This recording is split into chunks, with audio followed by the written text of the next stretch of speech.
دفع اعلی منها، اور اگر کسی ایک عمر والا جانور واجب ہو اس میں اور وہ نہ پایا جائے تو اس میں سے جو اعلیٰ ہے وہ دے دیں، وَأَخَذَ الْفَضْلَ، اور زیادتی کو لے لیں۔ مطلب یہ کہ حکومت کی طرف سے جو زکوٰۃ وصول کرنے کے لیے عامل آتا ہے تو وہ پھر گھٹیا اس سے نہ لے، درمیانہ جو لینا ہے وہ نہیں ہے اس کے جانوروں میں، تو پھر گھٹیا نہ لے، اس سے اعلیٰ والا لے لے، اور اس کے مثلاً درمیانے جانور کی قیمت 50,000 بندی ہے اور جو اعلیٰ وہ لے کے جا رہے ہیں وہ 70,000 کا ہے، تو یہ 20,000 روپے جو ہے وہ عامل سے جانور کا مالک لے لے گا، ٹھیک ہے، تاکہ جتنی زکوٰۃ ہے اتنا مقدار بیت المال میں چلا جائے اور اس سے جو اضافہ وصول ہو رہا ہے وہ واپس کر لے۔ یہ ہے واخذ الفضل، اور لے لے جانوروں کا مالک زیادتی کو۔ او دونہا ورد الفضل، دوسری صورت یہ ہے کہ اگر کم درجے کا جانور وہ دیتا ہے، مثلاً اعلیٰ دینے پر وہ راضی نہیں ہے یا ہے ہی نہیں اس کے پاس، ٹھیک ہے، اس سے کم درجے کے جانور ہیں سارے جو اس پر واجب ہیں، تو پھر جو اس کے اوپر اضافی آتا ہے جتنا زکوٰۃ کی جانور کی قیمت تھی اس قیمت کی برابری میں جتنی کمی ہے 10,000 کی 5,000 کی، وہ پھر جانوروں کا مالک اس عامل کو ادا کر دے۔ اور دفع القیمت، تیسری صورت یہ کہ جانور دے ہی نہ اعلیٰ نہ گھٹیا ادنا، بلکہ کیا کرے درمیانے جانور کی جتنی قیمت بنتی ہے وہ دے دے، فقراء پر خرچ کرنا۔ وَيُؤْخَذُ الْوَسَطُ، زکوٰۃ میں درمیانے درجے کا جانور لیا جائے گا، وَيُضَمُّ مُسْتَفَادٌ مِّن جِنْسِ نِصَابٍ إِلَيْهِ، اور نصاب کی جنس سے جو زیادتی ہوگی وہ اس کے ساتھ ملائی جائے گی۔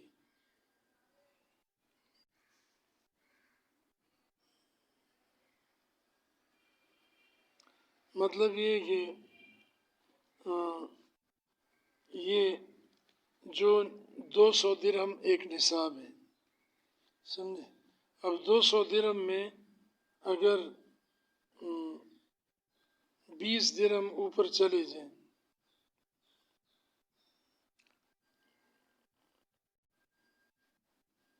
تو اس میں آدھا دینار دینا پڑے گا، تو درمیان میں جو اضافہ ہوتا ہے مال کے اندر وہ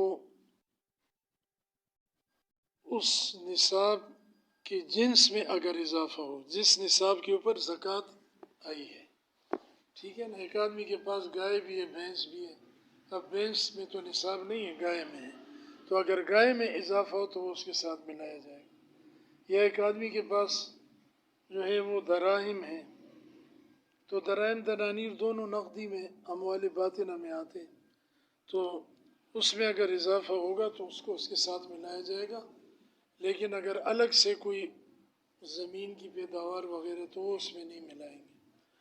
وَلَوْ أَخَذَ الْخِرَاجَ وَالْعُشْرَ وَالزَّكَاةَ، اور اگر لے لیا خراج اور عشر کو اور زکوٰۃ کو، تینوں کو، یا مطلب جس علاقے میں جو چیز تھی، مسلمانوں کی زمینوں پر عشر ہے، کافروں کی زمینوں پر خراج ہے، اور عام اموال میں زکوٰۃ ہے، سمجھے، تو یہ تینوں چیزیں بیت المال کو جاتی ہیں۔ اسلامی حکومت بغاتن، باغی کی جمع ہے، باغیوں نے یہ چیزیں لے لی، یہ جو مد تھے، سمجھے نا، لوگوں سے چھین کے لے گئے، لم یؤخذ اخرى، تو دوسری مرتبہ ان سے پھر یہ زکوٰۃ یا عشر نہیں لیا جائے گا۔ چاہے باغیوں کے چھیننے کے وقت مالک کی نیت زکوٰۃ کی تھی یا نہ تھی، کیونکہ انہوں نے وہ ان سے لے لیا، اور بعض حضرات کہتے ہیں کہ اگر نیت تھی تو پھر زکوٰۃ ادا ہوگی، اور اگر نیت نہیں تھی تو پھر دوبارہ دینی پڑے گی۔ ایک قول میں گنجائش ہے، دوسرے میں احتیاط ہے۔ وَلَوْ عَجَّلَ ذُو نِصَابٍ لِسِنِينَ أَوْ لِنُصُبٍ صح، اور اگر نصاب والا آدمی جلدی دے دے زکوٰۃ کئی سالوں کی پیشگی، ایڈوانس، سال ابھی پورا نہیں ہوا، سمجھے؟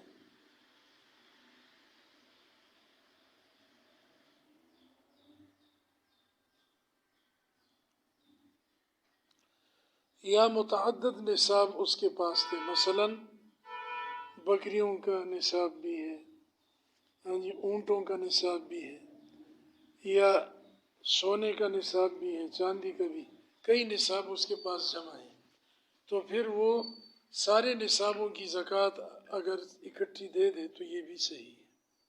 تو زکوٰۃ کے اندر وسعت ہے، پیشگی دے دی یا قسطوں میں دیتا رہے تھوڑی تھوڑی، سال میں پورا کر لے، یہ بھی ٹھیک ہے۔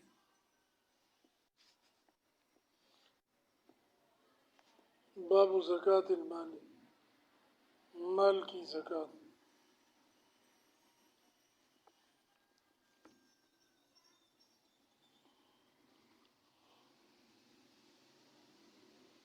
جو جانوروں کے علاوہ ہیں، یجب فی 200 درہم و 20 دینار، 220 درہم میں 1 دینار ہوگا، ربع العشر،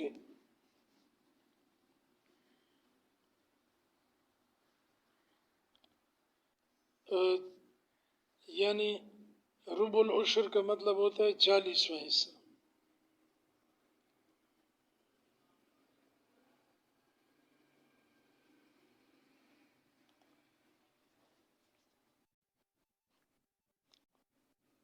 اور یہ سونے کا نصاب بھی ہے۔ وَلَوْ تِبْرًا أَوْ حُلِيًّا أَوْ آنِيَةً، چاہے وہ سونا دینار کی شکل میں یا وہ تبرن، کیا وہ ڈھلی ہو سونے کی ٹکڑا، خام سونا جو ہوتا ہے جس سے کوئی زیورات نہ بنے ہوں یا زیور بنے ہوئے ہوں، او آنیتاً یا برتن ہوں سونے کے، ثم فی کل خمس بحسابہ، پھر فی کل خمس، پھر ہر 5ویں حصے میں اس کے حساب سے ہوگا۔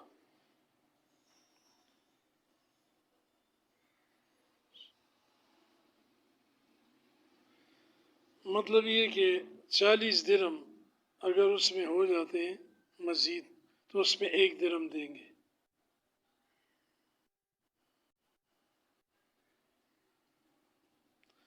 اور اگر نصاب سونے کا نصاب ہو اور اس کے اوپر 5 دینار زیادہ ہو گئے تو اس میں 2 قیرات پھر دینے پڑیں گے۔ اس طرح ہر 5 کے اندر اس کے حساب سے نصاب کو دیکھ کر وہ بڑھتا چلا جائے گا۔